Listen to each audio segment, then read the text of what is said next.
Rais William Ruto leo ameanza ziara yake katika eneo la magharibi mwa Kenya kwa lengo la kukagua na kuhakikisha utekelezaji wa miradi ya maendeleo ya serikali. Baadhi ya miradi inayopitiwa katika ziara hiyo ni pamoja na ujenzi wa nyumba za bei nafuu na ufunguzi wa masoko ya kisasa ili kuwasaidia wafanyabiashara wadogo na wakati. Rais alianza ziara hiyo katika kaunti ya Busia, eneo bunge la Budalange, akieleza kwa juhudi hizo ni sehemu ya mpango wa serikali wa kuchochea maendeleo na kuunda nafasi za ajira kwa vijana. Busia tunajenga nyumba kwa sasa 6,500 ambazo tunajenga hapa Busia ya affordable housing.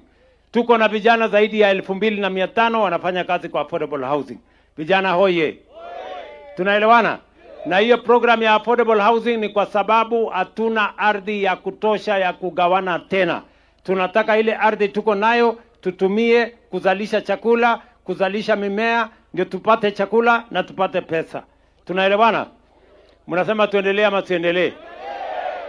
Pia aliwahakikishia wakazi wa Busia kwamba kaunti hiyo haitasaulika katika ajenda ya maendeleo ya serikali yake. Alisema tayari serikali imetenga pesa kwa ajili ya ujenzi wa uwanja wa michezo katika eneo hilo ili kusaidia kukuza vipaji vya vijana. Pia nimesema wakati tunajenga ile Kenya ingine, hii Busia hatutaki ibaki nyuma. Ndio sababu hiyo tunajenga Talanta Stadium Nairobi. Lakini nimesema hiyo ya Nairobi haitoshi. Pia nimewapatia milioni 900 ya kujenga stadium hapa Busia. Mimi nakuja hapa Wednesday. Tayari contractor hako pale. Wednesday mimi nakuja hapa kuanzisha ujenzi wa stadium ya hapa Busia. Ndio vijana wa hapa, wale wa mpira, wale wa ukimbiaji na yale michezo mingine yote wapate mahali pazuri pa kuendesha mambo yao, na tunajenga stadium ya kimataifa hapa Busia.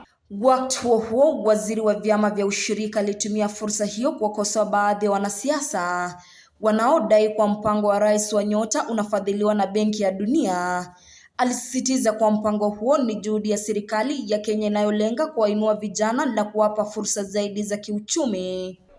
Juzi nimesikia mwanasiasa mwingine akisema hii project ya Nyota ati ni ya World Bank.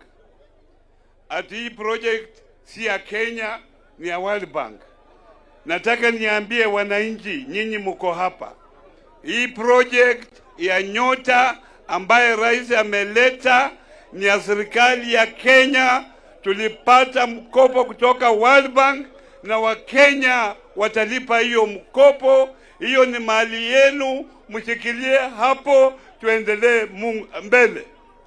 Aidha, baadhi ya viongozi wa eneo hilo walimshukuru Rais William Ruto kwa kazi ya maendeleo anayoifanya nchini na kumhakikishia kwa watamuunga mkono katika uchaguzi mkuu ujao. Ulitembea hapa Busia 2022, tukaketi pale Mbungatsi, tukachora plan ya Busia, and one by one you are ticking off.